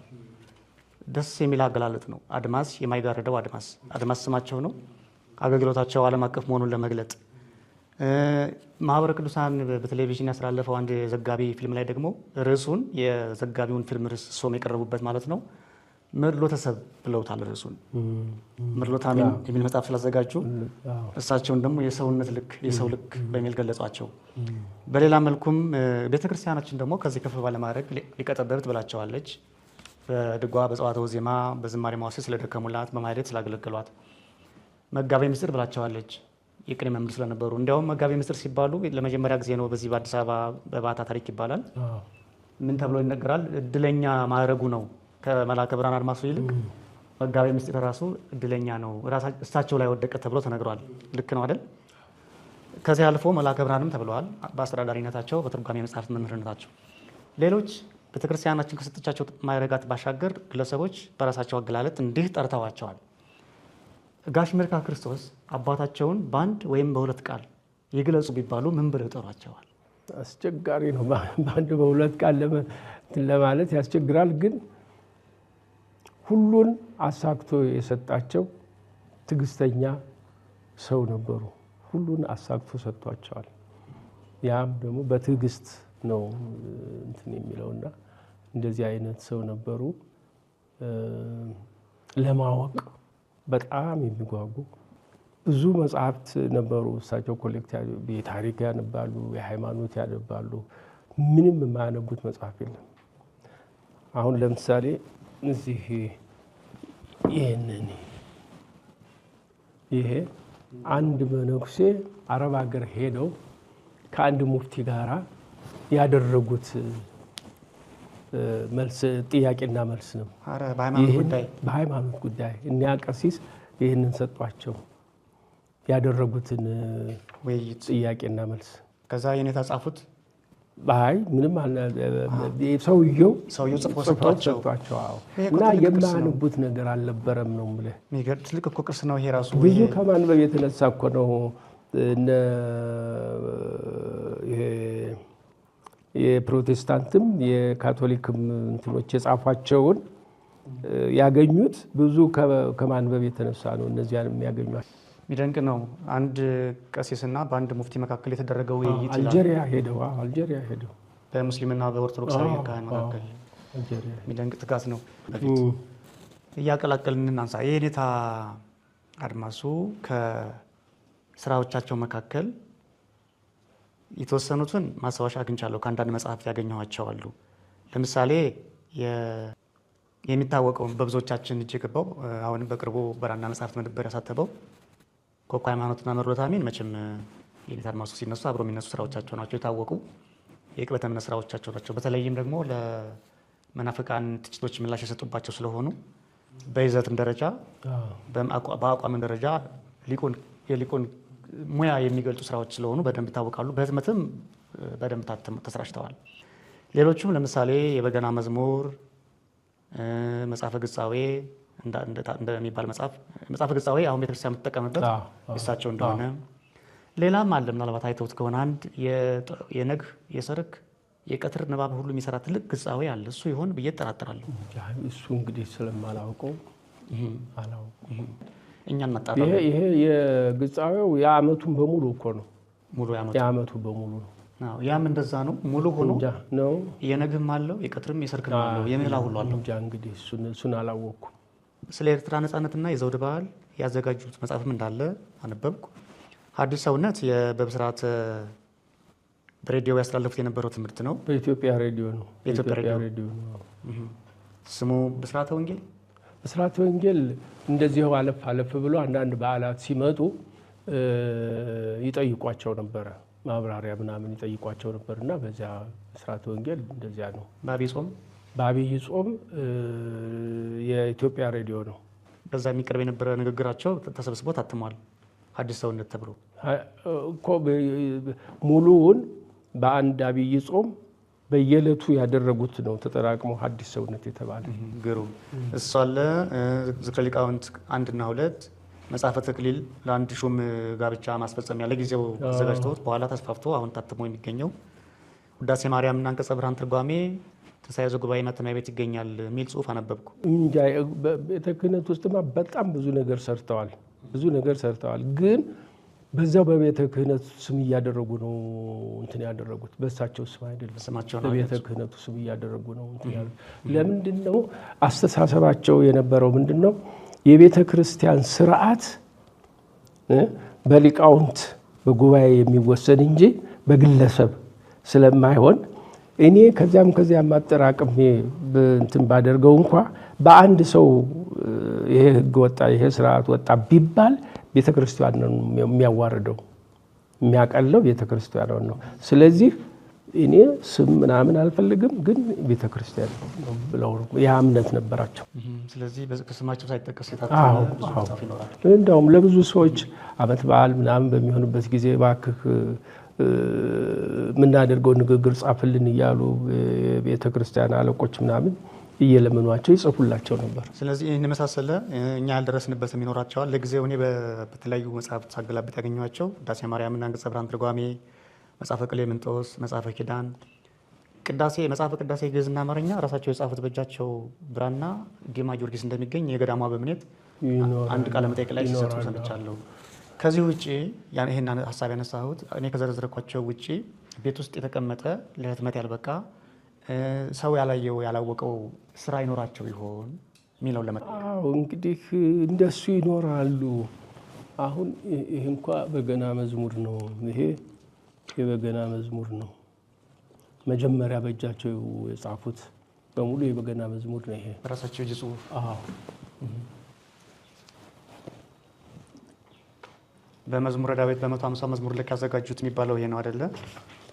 በመዝሙረ ዳዊት ልክ የደረሱት እንደሆነ። አዎ ይሄ እንግዲህ መጀመሪያ እንትን በ1922 እንትን ያሉት ነው እና በኋላ ግን እያንዳንዱን እንትን ከመጽሐፍ ቅዱስ ጥቅስ ጎኑ ላይ ጽፈው የመጨረሻው ህትመት የጥቅስ አለበት። ይሄ የመጀመሪያው ነው። ይሄ ረቂቁን የመጀመሪያው ነው። ይሄ የምትመለከቱት የኔታ የመላከ ብርሃን አድማሱ ጀንበሬ የእጅ ጽሁፍ የራሳቸው ብዕር ያረፈበት መጽሐፍ ነው። ጠቅላላ መረጃ ይሄ የበገና መዝሙር ማለት በመዝሙረ ዳዊት በ150 ልክ የተዘጋጀ የመዝሙረ ዳዊትን ፈለግ ተከትሎ በአማርኛ ግጥም የቀረበ የምስጋና ድርሰት ነው። በልዩ ልዩ ጊዜ ለህትመት በቅቷል። በእርግጥ ይህ ቤታቸው የሚገኘው ረቂቅ ነው። በአባታችን እንደነገሩን በሌላ ጊዜ ታትሞ የተወሰነ ጥቅስ ተጨምሮበት ገበያ ላይ ውሏል። በእርግጥ አሁን ገበያ ላይ የለም። አንዳንድ ቦታ ደግሞ የአስተዋጽኦ የአስራት በኩራት የከፈሉ ሰዎች ዝርዝር እንደሱ እንደዚህ አይነት የካህናት ደሞዝ ላይ እንትን ይላሉ። ይሄ ደግሞ ስርዓተ ክብረ ቤተ መቅደስ አዲስ ታቦት ተቀርጾ እንዴት እንደሚሰየም የሚያስረዳ የምስጢር አፈጻጸም ነው። የሚገርም ናቸው። እንዲህ አይነት ነገር አለበት። አየህ እንደሱ ያለ ነገር አለ። ግን ይሄ ተጠረቃቅሞ የሚያውቅ ሰው ቢኖር ተጠረቃቅሞ እንትን ይል ነበረ። ሌሎችን መዝገቦችም አይቻለሁ። ይሄ ኔታ እንደዚህ አይነት በእጅ ጽሁፍ ያስቀመጧቸው ልዩ ልዩ እንትኖች አሉ። በጣም ረቂቅ ነው። በጣም ረቂቅ ነው። ከና አንድምታውን የጻፉት ደግሞ አንድምታውን ጨምረው የጻፉበት ነው። በአማርኛ ማለት ነው። ግዕዝና አማርኛ። የሚገርመኝ የጽህፈት ልምድ በዘመኑ አንዳንድ መምህራን እጅ ጽሁፋቸው ብዙ አይደለም፣ ጽሁፍ ይከለከል ነበር አንዳንድ ጊዜ። እሳቸው ግን በቁም ጸሐፊ ነበሩ። እሳቸው እንደውም እየጻፉ ሁሉ ይሸጡ ነበር። ቁም ጸሐፊ ቀለሚንጦስ ያልከው የሸጡት ነው። በዛ ነበር የሚተዳደሩት ወይስ እንደው ዝም ብሎ እንደ ተጨማሪ ገቢ ነው? ያን ጊዜ መጀመሪያ ላይማ ቁም ጸሐፊ ነበሩ። ከዛ በኋላ እሱን ትተው አስተማሪ ሆኑ። ቅኔ ያስተምሩ ዲማ የሚያስተምሩ ጀመር። የዘረዘር የሚያስተምሩ ጀመር። እዚህም በአታም መጥተው ያስተምሩ ጀመር። እንዲህ አይነት እንትን አላሉ። ምን እንደሆነ እንግዲህ መጀመሪያው የለም የሆነ የጎደለው ገጽ ስላለ ማወቅ አስቸገረን እንጂ ይሄም የሳቸው የእጅ ጽሁፍ ነው። አይ አይደለም፣ የብራና አይመስለኝም። ስለዚህ መሰብሰብ የሚቻለውን ወጥነት ያለውን አንድ ላይ አድርጎ ወደፊት አጋዥ ከተገኘ ስራዬ ብሎ ቁጭ ብሎ እንትን የሚል ሰው ሀሳቡን ሰብስቦ የሚሰራ ሰው መኖር አለ። በዚሁ ላስታውሰዎት እስኪ እንዳው ይህንን ፕሮግራም የሚከታተል ሰው ምናልባት የኔታን የሚወድ ቤተክርስቲያንን የሚያከብር እንደዚህ በቤታቸው የኔታ በእጅ ጽሁፎቻቸው መዝገበው ያስቀመጧቸው የተለያየ ይዘት ያላቸው ድርሰቶች አሉ። ቅኔ፣ ግጥም። ለምሳሌ እኔ አንድ መዝገብ አይቻለሁ ከዚህ በፊት የአርኬ የታምረ ኢየሱስ 54 አካባቢ በእያንዳንዱ ተአምር ልክ አንዳንድ አርኬ ከታች መርገፍ ደርሰው 5 ስንኝ አይቻለሁ። ልክ እነዚህን ሰብስቦ ወይ እስካን አድርጎ ቅርስም ስለሆነ እስካን ማድረጉ እና ጥራቱ ካስቸገረ ደግሞ ታይፕ አስደርጎ የኔታ ማስታወሻ ነውና ይህን ሰብስቦ የሚያሳትም ሰው ቢገኝ በዚህ አጋጣሚ ጥሪያችንን እናስተላልፋለን። እስኪ የኔታን የምትወዱ ቤተክርስቲያንን የምታከብሩ ጋሽ መርካ ክርስቶስ አድማሱን በዚህ መልኩ አፈለጋችሁ አግኝታችሁ እነዚህን ስራዎች ለህትመት ታማኝ የሆነ ከሌብነት የጸዳ ለቤተክርስቲያን ክብር ያለው ሰው በዚህ በረከት ቢሳተፍ በዚህ አጋጣሚ መልእክታችን ነው። ወደ ማጠቃለያው እየደረስኩ ነው። የኔታ አስተዋጽኦ እንዴት ይገለጻል? ለቤተክርስቲያንም ለሀገርም ያበረከቱት አስተዋጽኦ ከስራዎቻቸውም ከአገልግሎታቸውም አንጻር ብሔራዊና መንፈሳዊ አስተዋጽኦቸው እንዴት ይገለጻል? እንግዲህ በብሔራዊ አስተዋጽኦቸው ያው በጠላት ጊዜ በነበሩበት ጊዜ በጸሎትና ህዝቡን በማስተባበር በውስጥ አርበኝነት ከዚያም በኋላ ከቤተ ክህነት ወጥተው በዳኝነት እንደዚህ ያገለግሉበት ነው። እንግዲህ በቤተ መንግስቱ በኩል የቀረውን ህይወታቸውን ግን በቤተ ክህነት ነው የጨረሱት። በሙሉ በቤተ ክህነትና ህይወታቸውን በሙሉ ለቤተ ክርስቲያን ነው የሰጡ። ጉልበታቸውን ምናቸው እና የአይን የግላኮማ በሽታ ነበራቸው። እና ብዙ ጊዜ ጸሎታቸው እባክህ አምላኬ ይህንን የጀመርኩትን ሳልጨርስ እንደው አይኔን አቆይልኝ እያሉ ነበር የሚጸልዩ። ግን ሳይሳካ ቀረ እና ዴዲኬት ያደረጉት የሰውት ለቤተ ክህነት ነው፣ ለቤተ ክርስቲያን እንትን ነው። በ2009 ዓመተ ምህረት የመንበረ ጸባዖት ቅድስት ሥላሴ ካቴድራል ሰበካ ጉባኤ የባለወልድና የቅድስት ሥላሴና ቅጽር ለልማት ፈልገዋለሁ ብሎ እንዲነሱ ከወሰነባቸው አጽሞች አንዱ የኔታ አድማሱ ጀንበሬ አጽም ነበር። እስኪ ያኔ የተፈጠረውን ውዝግብና መፍትሄ የተገኘበትን መንገድ ያስታውሱን እስኪ። ምን ነበር? አይ መፍትሄ አልተገኘም። እኛ እንዲያውም ለቤተ ክርስቲያን እድሜያቸውን በሙሉ ለቤተ ክርስቲያን ቆመው ነው የጨረሱት። ለሞት ያበቃቸው በዚያ ስራ ላይ በዚያ ስራ በመጠመድ የተነሳ ነው እና ይሄ ሊነፈጋቸው አይገባምና ሐውልቱ መፍረስ የለበትም ብለን ለዚያ ላሉት ለአለቃው ለቅድስት ሥላሴ አለቃ ሊቀ ሊቃውንት ነው አይደል? ሊቀ ሊቃውንት ሊቀ ስልጣናት ነገርናቸው። አይሆንም አሉ። ይነሳ ብለው በፍጹም አይሆንም አሉ። ከዛ አንድ ካናዳ ጳጳስ የነበሩ አቡነ ማትያስ አቡነ ማትያስ ሰው አረፉ። እሳቸውን ሰው አስተዋወቀኝና ነገርኳቸው። እስቲ ሞክራለሁ አሉ። እሳቸው ሞከሩ፣ አልቻሉ። እንግዲህ አጽማቸው ከዚያ ወጥቶ ምን ያደርጋል? አጽማቸው ካልፈለሰ ከዛ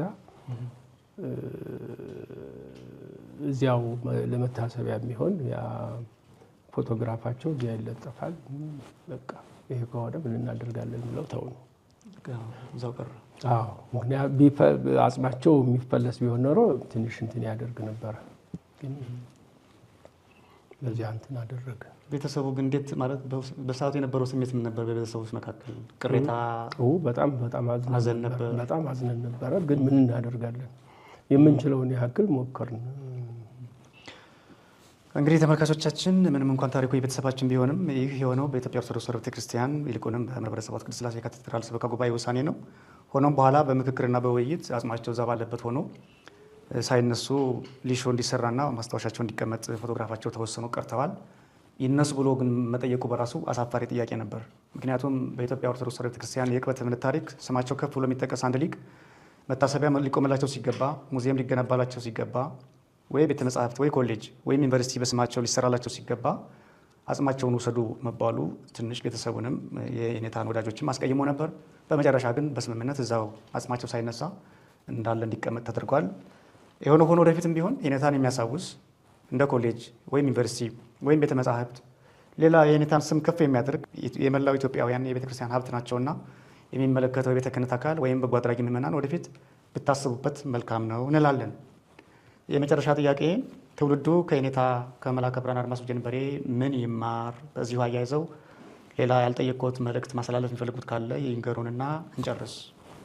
አይ ከእሳቸው ኑሮ ጠባይ ሁኔታ ሰው ሊማር የሚችለው ማወቅን፣ ለማወቅ መሻትን፣ ማንበብ፣ መጠየቅ ቀደም ብሎ እንደጠየቅከኝና እንደነገርኩህ ያለኝ ትምህርት ይበቃኛል ብለው ሳይመኩ የእሳቸውን ታላላቆች እየፈለጉ እየሄዱ ይጠይቁ እንደነበረ ነግሬያለሁ። ይሄ ሁሉ እውቀት መሻት ነው። ሁለተኛ መጽሐፍ፣ ምንም አይነት መጽሐፍ ይሁን አርእስቱ እንትን የሚል መስሎ ከታያቸው የታሪክም ይሁን የፍልስፍናም ይሁን የሃይማኖትም ይሁን ለምሳሌ ስለ ቡድሂዝም ምናምን ያነቡ ነበር እና ያን ሁሉ ያነቡ ነበር። ይሄ የእውቀት መሻት ነው። ስለዚህ ሰው በቃኝ ያለኝ እውቀት በቃኝ ብሎ ማለት የለበትም። ምክንያቱም እውቀት ማለቂያ የለውም። አንድ ሰው ባነበበ ቁጥር አንድ መስመር ባነበበ ቁጥር ትንሽ እውቀት ይጨምራል በላዩ ላይ። ስለዚህ ያንን ቢከተል። ሁለተኛ ለሃይማኖቱ ደግሞ በዚያ በሃይማኖቱ በኩል ደግሞ ለተሰለፈ ሰው ራስን አሳልፎ የመስጠት እንትን አለ እና ሃይማኖተኛ ነኝ መባሉ ብቻ ሳይሆን ቦታው የሚሰጠውን ስልጣን ተሸክሞ መቀመጥ ሳይሆን ለዚያ ለስልጣን ለዚያ ለቦታ ማገልገልና ራስን መስዋዕት ማድረግ በጉልበት በአይምሮ በማንኛውም መንገድ መስዋዕት ማድረግ ያስፈልጋል ብዬ አስባለሁ። እነዚህ ከየኔታ አባቶቻችን ይህንን ቢከተሉ በጣም ደስ ይለኝ ነበር። ይሄኛው ሁልጊዜም የሚጸልዩበት እኔንም በዚህ መጽሐፍ በዚህ ወንጌል ጸሎት ነው እኔን የሚያዳኑኝ። ከዚያም በኋላ በየጊዜው ልዩ ልዩ ህመም የያዛቸው ከቤተሰብ ዘመዶች ሲኖሩ ከዚህው ከወንጌለ ዮሐንስ በመጸለይ ይፈውሱ ነበረ፣ ያድኑ ነበር። በዚህው ከዚህ ነበር የሚጸልዩት። በዚህ ነበር የሚጸልዩ። ይሄ መሀል መሀል ላይ የምናያቸው ጽሁፎች ይሄ ከአቶ አማረን እባክህ ይህንን ነገር ጠይቅልኝ ብዬው ባህር ዳር ዩኒቨርሲቲ አስተማሪ ያሉ ማን ነው የሚባሉ እሳቸውን እንትን ብሎ ይሄ ውስጥ ያስገቡት የዲማው ቅጅ ነው። ይሄ ልክ ከዲማው ጋራ የዲማውን ያስገቡበት ነው። ከዲማው ጋር ልዩነቱን እዚህ ያስገቡበት። የዲማው አብነት ዘር ጨምረው ካለ ዘር እየጨመሩ ምስጢር ካለ ምስጢር የባህር ዳር ማለት ሊከልካም። ስለዚህ ተመልካቾቻችን ይህ በየቦታው የምታያቸው ጥቃቅን ጽሁፎች የኔታ አድማሱ ጀንበሬ ራሳቸው በእጃቸው እየጻፉት የዘር ልዩነት ሲኖር ዘር የሚጨምር ከሆነ እየጨመሩ የትርጓሜ ተጨማሪ አብነት ካለም አብነቱን እየጠቀሱ እንደሚታወቀው በአብነት ትምህርት ቤት የዲማ ትውፊት አለ፣ የባታ ትውፊት አለ፣ የጎንደር ባታ ወይም የመድኃኔዓለም ትውፊት አለ፣ የትርጓሜ ትውፊት። እሱ የተለያየ ዘር ያው ምንም የተለየ ምስጢር ባይኖረውም ዘር መጨመርና መቀነስ ስለሚኖር እሱን ያስገቡበት ነው የዲማውን አብነት አድርገው። ይሄ የሚያሳየው የኔታ ዘር ምስጢር እንዳይጠፋ ታሪክ እንዳይፋለስ ምን ያህል እንደሚጠነቀቁ ያሳያል። እና ይሄ እሳቸው ከሞት የተነሱ ጊዜም ይህን መጽሐፍ ይዘው ነው የኔታ እየጸለዩ ያስነሷቸው። ይሄ ያው ወንጌል ነው፣ ሙሉ ሐዲስ ኪዳን ነው። ይሄኛው ብራና ልዩ ልዩ የትርጓሜም ይንገሩ። ስለዚህ ይህንን ግዕዙን ስለማላውቀው ምን እንደሆነ ማለት እሱ ያውቁታል። ይሄ ግብረ ሐዋርያትም አለበት፣ ወንጌልም አለበት፣ አልፎ አልፎም እንደ ቄርሎስ የሚመስል ትርጓሜ አለበት። በብራና የተጻፈ ከእሳቸው ጽሑፍ አይደለም ብለውኛል። በቅርስነት ወይ አንድ ወዳጃቸው ሰጥቷቸው ወይም ደግሞ ገዝተውት ይሆናል። ብትንትን ብሏል። የተለያዩ ምስጢራትን ያቀፈ እስትጉቡ ትርጓሜ ነው። ይህ ብራና ነው። ያው ዕድሜ ጠገብ ስለሆነ ነው እንደዚህ ያረጀባቸው። የበገና መዝሙር ረቂቁ ይሄ ነው። ከመታተሙ በፊት በዚህ አዘጋጅተው እንትን ብለዋል። በእጃቸው የጻፉት ነው ሁሉንም እንትኑን። ይሄ እንደሰማችኋቸው የበገና መዝሙር የተሰኘ መጽሐፍ አላቸው። የኔታ መዝሙረ ዳዊት 150 መዝሙር ተከትለው ያዘጋጁት ለበገና ድርደራ እንዲመች አድርገው ያዘጋጁት የአማርኛ ግጥም ነው እና ይሄ የእጅ ጽሁፋቸው ነው። የእጅ ጽሁፋቸው ነው። ይሄ ትርጓሜ ወንጌል ነው። ቀደም ሲል ያየሁት ነበረ። የምትመለከቱት ጥቃቅን ጽሁፍ የኔታ በብር የጻፉት ወንጌል አንድምታ ነው። ከአንድ ጽሁፎቻቸው ያስተዋልነው ነገር ቢኖር ማስታወሻ ይቀላቀላሉ። የኔታ አንድ ቦታ ቅኔ፣ መሀል ላይ ግጥም፣ መሀል ላይ ወንጌል ምስጢር ሳይጠፋባቸው ወዲያው ትዝ ሲላቸው ለመጻፍ ሲፈልጉ አንድ መጽሐፍ ከዚህ በፊት አይቼ ቅኔ ይጽፉና እልፍ ብሎ ደግሞ ሌላ የግለሰብ ታሪክ ስለ ተዋህዶ፣ ስለ ቅባት፣ ስለ ጸጋ። ይሄ አጋጣሚ ሆኖ ትርጓሜ ነው። ቅድም መጀመሪያውን ስላየሁት ነው። ምናልባት መሀል ላይ የቀላቀሉት ነገር ይኖራል። እርግጥ ዋናው ነገር ይሄ እጃቸው ጽሁፍ ነው። አሁን የኔታ አድማሱን ከዚህ በኋላ ስለማናገኛቸው ይሄ ትልቅ ቅርስ ነው እና እንደው ይህን ፕሮግራም የሚከታተል ሰው እነዚህን ጽሁፎች ሰብስቦ ለማሳተም ቢያግዛቸው ጋሽ ምርቃን ጥሩ ነው። እንደው ይሄኛው ይሄ ለየት ስለሚል እናያዘው። ይሄ እንግዲህ ከሰበሰቡት እንትኖች ጽሁፎች አንዱ ነው። ይሄ አንድ መነኩሴ ወደ አልጄሪያ ሄደው አንድ የእስልምና ሊቅ ከሆነ ሰው ጋራ በጥያቄና መልስ የጻፉት ነው። ጥያቄ የጠየቁ መልስ ያገኙበት እና የተከራከሩበት ነው። ክርክር ነው። ሙፍቲ የእስልምና የሙፍቲ ሊግ አዎ ከአንድ ኦርቶዶክሳዊ አባት ወይም ምሁር ጋር ያደረጉት ውይይት እንደ ክርክር ማለት ነው። ጥያቄ ያነሳሉ፣ መልስ መልሳሉ። ይሄማ እንዲህ ማለት አይደለም እንዲህ ከሆነ እያሉ የተከራከሩበት ነው። እና ክርክሩን ያደረጉት አባት ናቸው ጽፈው የሰጧቸው። አሁን ተመልካቾች ይሄ ስራ አሁን ለገበያ አልቀረበም። እኛ የምናውቃቸው እኮ ሃይማኖትና መርዶታ ምን ነው በስፋት ይሄ የእስልምናና የኦርቶዶክሳዊ አባት ክርክር ግን በዚህ መልክ ተጠርዞ የኔታ ቤት ይገኛል። ይሄ አሁን ታትሞ ገበያ ላይ ቢቀርብ ብዙ ሰው ይድንበታልና አሁንም ይሄን ለህትመት ለማብቃት በጎ አድራጊ ሰው እንጠብቃለን ለማለት ነው። ይሄኛውን ይሄ አንድ እንትን መግቢያ ብለው ስለ ታሪክ አጻጻፍ የጻፉት የታሪክ ጥልቅ ንግግር ይላል። የታሪክ በር መክፈቻ እዚህ የተጻፈ ታሪክ አለ። ይሄ እሳቸው እንትን ነው።